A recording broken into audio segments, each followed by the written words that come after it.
On a décidé de tester la fonction coupe 1,2 cm pour faire des frites. J'ai ma pomme de terre. Alors il faut que je regarde s'il ne faut pas que je précoupe le légume. Là il me paraît un peu grand.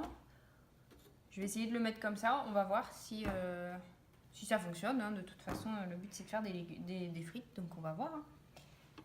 J'ai mis ma pomme de terre. Je prends le couvercle. J'appuie. Donc là, le problème c'est que comme ça ne fonctionne pas puisque la pomme de terre tombe. J'essaye de l'appuyer un peu. Je l'appuie un peu avant. Toujours pas. Donc c'est pas aussi miraculeux qu'on pourrait le penser. Je vais essayer de l'autre côté. J'enfonce à la main d'abord. Et je ferme. Voilà. Là, j'ai mes frites. On va regarder ensemble.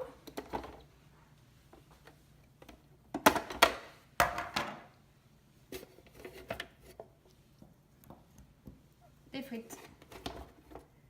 Des belles frites régulières.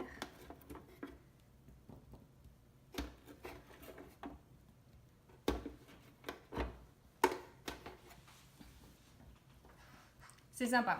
On va en essayer d'autres après pour voir si c'est si facile que ça. Alors, deuxième essai pour faire des frites. Ce coup-ci, c'est Jérôme qui s'y colle.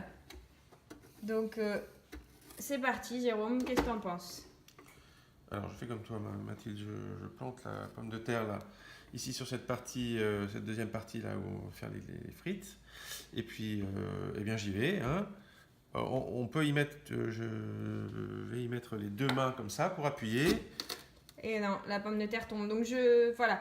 Ils disent bien que sur quand les vidéos de présentation, qu'on peut faire des super frites, etc. Mais j'ai l'impression qu'on peut pas faire des grandes frites. Il faut couper la pomme de terre avant ou la mettre allongée parce que sinon ça ne fonctionne pas. Donc pour faire les très grandes frites, c'est pas forcément magique. Attention, il ne force pas. Voilà. Donc on a réussi à coincer la pomme de terre. Exactement. Mais en revanche, et dans ces cas-là, ils disent surtout de ne pas forcer et d'enlever le légume. Alors attention, Jérôme, à ne pas te couper comme moi tout à l'heure en essayant d'enlever la grille. La preuve est là. Hein.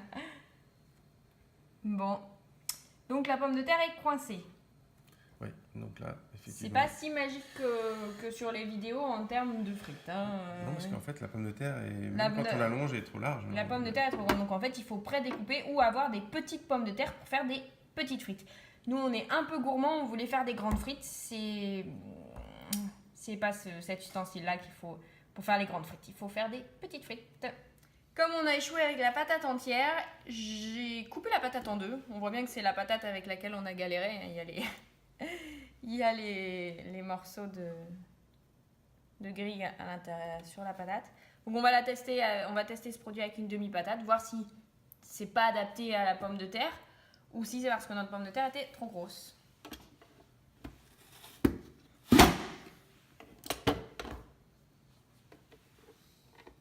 Je pense que les pommes de terre sont trop grosses pour cet ustensile. Que si on utilise des patates coupées en deux, ça fonctionne mieux. Maintenant, pour ce qui est de la frite, moi je trouve personnellement que ça c'est un peu petit pour faire des frites. À vous de juger, mais moi je trouve personnellement que ça fait vraiment des frites rikiki.